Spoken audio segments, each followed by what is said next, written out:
Bonjour à tous, bonjour à toutes, bienvenue dans cette nouvelle vidéo. C'est parti, nouvelle journée, nouvelle vidéo. Petit café évidemment, vous avez l'habitude. Et aujourd'hui, pas mal de choses à faire. La première, les amis, malgré la très grosse vidéo achat que je vous ai fait, j'ai recraqué sur un bouquin. Donc la première chose, c'est simplement, je vais vous montrer quel bouquin, au charme de quel bouquin j'ai succombé finalement. Alors en fait, j'y allais pour acheter du manga que vous voyez pas. À chaque fois, je montre en haut, vous ne voyez pas les achats. Faut que je trouve un moyen pour qu'on voit ça. Mais bref, du manga, ça je vais pas vous le montrer. Je pense que ça vous intéresse très peu. Par contre, j'ai succombé à un gros bouquin que beaucoup de gens m'ont conseillé. J'ai vu des critiques plutôt très positives. Je l'ai même pas ouvert, alors qu'apparemment le plus gros point positif, pardon, ce sont les dessins. C'est Wonder Woman Historia. Je suis pas le plus gros fan du personnage, même si Daniel Warren Johnson m'a un peu réconcilié avec dans Wonder Woman Dead Earth.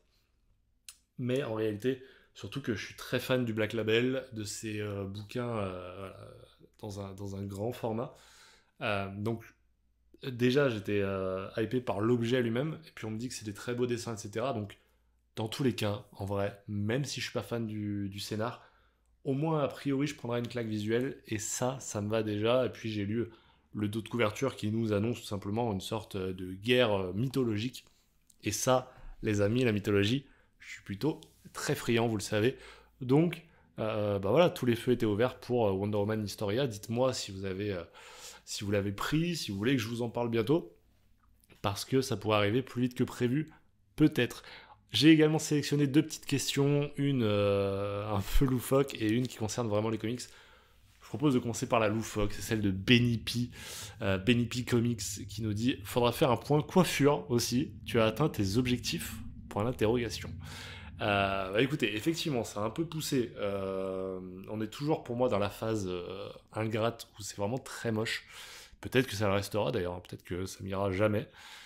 Je commence à me rapprocher effectivement de ce que je voulais. Pour l'instant, je peux pas encore vraiment les attacher ou quoi et que ça fasse un peu joli. Donc ça reste moche, surtout quand ils sont propres.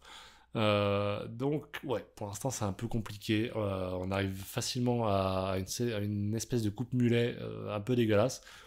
Mais j'arrive petit à petit. Ouais. Je pense qu'à la toute fin de l'année, on sera à peu près sur une longueur qui me convient. Voilà. N'hésitez pas à me donner vos conseils coiffure, évidemment. C'est une chaîne où on parle de tout et de rien, surtout de rien. Et j'ai également sélectionné la question de Manu Yansei, 7207, qui me dit: Salut Néo, bientôt 3 ans que je te suis. Le temps passe et on reste fidèle. Mais merci à toi, merci à tous ceux qui me suivent. Hein. Ça fait 3 ans ou 3 jours. C'est toujours un plaisir de vous lire. Donc, merci pour ça. D'ailleurs, si vous avez des questions, n'hésitez pas à les mettre dans les commentaires. Vous voyez qu'on répond autant à des questions coiffure qu'à des questions comics. Donc allez-y, lâchez-vous, c'est l'endroit. Donc petite question, selon toi, quel est le scénariste le plus surcoté? Et à contrario, quel est le scénariste qui mérite d'être mis en lumière plus qu'il ne l'est? Euh, Quand j'ai vu cette question, je me suis dit: oula, je vais pas aller dessus parce que euh, en fait, je lis beaucoup de comics assez mainstream en soi. Enfin, je veux dire, je suis pas le gars qui va aller te pêcher un scénariste dont peu de gens ont entendu parler. Euh, Simplement, je me réfère beaucoup à vos conseils, aux conseils des confrères, etc. sur diverses plateformes. Donc, bon, déjà, je lis de la VF. Donc, pour que ça franchisse l'Atlantique et que ça arrive en VF, faut déjà que le gars soit pas le mec le plus inconnu du monde. Donc, dans tous les cas, il sera un minimum coté. Si on peut prendre le terme surcoté, sous-coté, j'aime pas forcément. Quelle est cette fameuse cote en question? Mais je me suis prêté au jeu. Je me suis dit: ok, qu'est-ce que je devrais mettre si je devais choisir un scénariste surcoté? Et ben ma foi, je crois que je mettrais Marc Millar. Attention, je m'explique. Pourquoi Marc Millar? Déjà, vous pouvez vous référer à la vidéo d'hier, non d'avant-hier, où je parlais justement de Marc Millar sur MPH, mais ça correspond à beaucoup de ses bouquins. Parfois, je vois des gens qui le citent comme le scénariste qui leur plaît le plus, etc.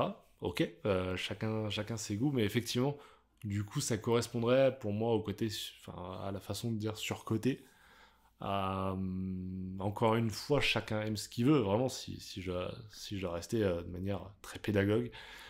Mais effectivement, pour moi, il n'a pas on va dire, la profondeur qu'ont certains scénaristes. Donc dans ce que moi je recherche, effectivement, Mark Millar sera surcoté. Ça m'empêche pas d'acheter quasiment tous ses bouquins, et que c'est peut-être l'auteur dont j'ai le plus de bouquins. Donc évidemment, je mettrai Mark Millar de manière un peu... c'est quand même dire ça alors que moi-même j'en achète plein.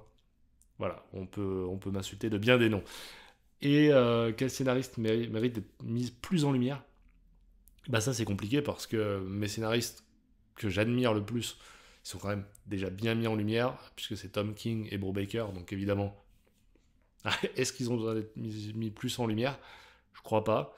Je suis très grand fan de Zdarsky, et autant il y a 2-3 ans, on aurait pu dire qu'il devait être mis en lumière, au moment où moi je l'ai découvert sur euh, Spider-Man Life Story.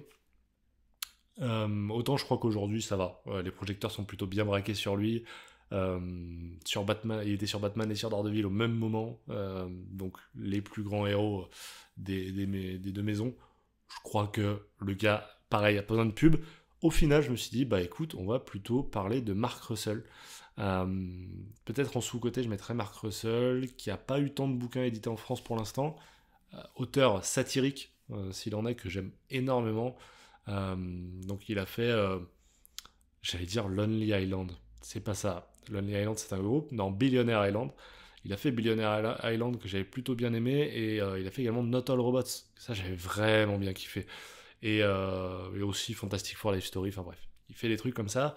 Et je trouve que c'est un gars un peu sous-coté dans le sens où il a des choses à dire, et il passe par des moyens détournés pour le faire. Ça, j'aime beaucoup. Ça demande beaucoup de courage. Et j'aime les auteurs satiriques. Donc, allez, pour répondre à ta question, j'ai décidé de parler de Mark Russell. Bref, aujourd'hui, on va pas parler plus que ça de Mark Russell, mais d'un auteur que j'ai déjà cité dans cette vidéo, puisque aujourd'hui, les amis, laissez-moi vous parler. Laissez-moi vous parler de Do a Powerbomb de Daniel Warren Johnson, Mike Spencer aux couleurs. Ce petit bouquin édité chez Urban Comics il y a de ça déjà quelques mois. Je crois que c'est sorti avant cet été, hein, donc ça fait quelques mois.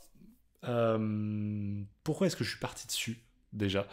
Alors malgré ce que vous allez penser, c'est pas le thème du bouquin. Tout simplement, j'étais retourné dans un magasin dans lequel je travaillais avant pour resaluer des collègues, etc. Et en le voyant en rayon, je me dis, ah, c'est quand même con, c'est quand même une grosse sortie de cette année. Beaucoup de gens qui en parlent. C'est con de moi-même pas m'intéresser à ça, alors que j'ai plutôt bien aimé le Wonder Woman Dead Earth, au final, comme je vous disais. Donc c'est con de pas laisser les chances comme ça à Daniel Warren Johnson. Partons sur Do a Powerbomb. Donc c'était un craquage purement une pulsion, simplement, à laquelle j'ai cédé pour prendre ce Do a Powerbomb. Couverture que j'ai longuement critiquée quand elle a été annoncée par Urban. Au final, je la trouve plutôt pas mal. Je trouve qu'elle est pas mal. Alors derrière, ça ressemble du coup pas à grand chose, juste un biceps. Mais ouais, je trouve que ça rend plutôt pas mal avec cette couleur un peu orangée qui correspond quand même pas mal aux couleurs de la chaîne, hein. On est bien dans le thème. Qu'est-ce que j'ai pensé de Do a Powerbomb? Alors pour ceux qui ne connaissent pas l'histoire, simplement une catcheuse qui s'appelle Yua Steel Rose. J'ai peur d'inverser les deux personnages. En tout cas, qui s'appelle Steel Rose, qui est une catcheuse professionnelle très connue. Mais un jour, elle décède sur le ring, sous les yeux de sa fille, qui va décider, plusieurs années après, une dizaine d'années après, de, elle aussi, enfiler la tenue de catcheuse professionnelle et aller marcher dans l'ombre de sa maman pour reprendre les rênes. De fil en aiguille, elle se retrouve propulsée dans un tournoi qui a purement et simplement comme enjeu de vous faire revenir quelqu'un à la vie. Donc un tournoi un peu magique. Évidemment, elle va se battre pour que sa mère puisse revenir d'entre les morts. Donc là, peut-être que les pièces commencent à s'imbriquer. Vous vous doutez que ça n'a pas été une lecture facile. Peut-être, si vous avez suivi les dernières vidéos et que vous savez un peu ma situation personnelle. Mais je vais revenir dessus. D'abord, la première chose, c'est que le côté catch, c'est pas quelque chose qui m'intéresse du tout. Le catch, j'avais un peu regardé quand j'étais plus jeune, comme beaucoup de gens, je pense. Et finalement, ça me plaisait pas du tout. Déjà, les sports de combat, c'est pas quelque chose qui m'attire plus que ça. Mais alors, le côté un peu scénarisé et tout, j'avoue que j'avais pas la maturité, je crois, pour le voir vraiment comme un spectacle, etc., comme un art à part. Donc, ça m'a jamais vraiment intéressé. C'est aussi pour ça que je suis pas allé sur le bouquin de base. Mais là, il faut dire ce qu'il en est, ça passe très très bien. En fait, ça fait vraiment livre d'action avec un vrai page turner au niveau des bastons. Je trouve que en fait, c'est ultra bien scénarisé, chorégraphié, et on ressent vraiment les lumières du spectacle, on ressent les cris de la foule, on ressent tout ça. Il y a une sorte d'ambiance euphorisante qui est hyper plaisante, super bien retranscrite, et je pense que ça, c'est pas facile, parce que tu peux facilement passer à côté et complètement te foirer. Tu vois, regarde, t'as vraiment des grosses onomatopées, on sent que la foule est hypée par chaque coup signature, etc. C'est vraiment super, super classe, super bien dessiné. Les mouvements qu'on retrouve d'ailleurs sur la cover, je les trouve vraiment, vraiment fous. Et là-dessus, en fait, tu comprends pourquoi Daniel Warren Johnson est aussi plébiscité, parce que le gars, il va mettre ce qu'il aime, le catch, dans une histoire avec une intrigue bien plus grande, bien plus profonde, avec des thèmes bien plus profonds, et en même temps, son dessin, il est percutant, c'est le moins qu'on puisse dire, et ça match direct, ça marche, parce que le gars, il fait ça avec passion. Je citais Mike Spicer, et je fais bien parce que les dessins, voilà, les couleurs, vous l'avez vu, des couleurs comme ça, si pétantes, etc., tu peux que kiffer le taf du bonhomme, quoi. Je trouve que Daniel Warren Johnson, il fait des dessins qui sont évidemment ce qu'ils sont, très ancrés, très épais, etc. Et à venir rajouter de la couleur là où on peut, ça doit pas être toujours simple. Mais alors, vraiment, enfin, tu tombes sur... Regardez, depuis tout à l'heure, je feuillette, je peux vous montrer n'importe quelle page. C'est absolument splendide. Donc, là-dessus, déjà, ça a été très fort. Je vous parlais des thèmes.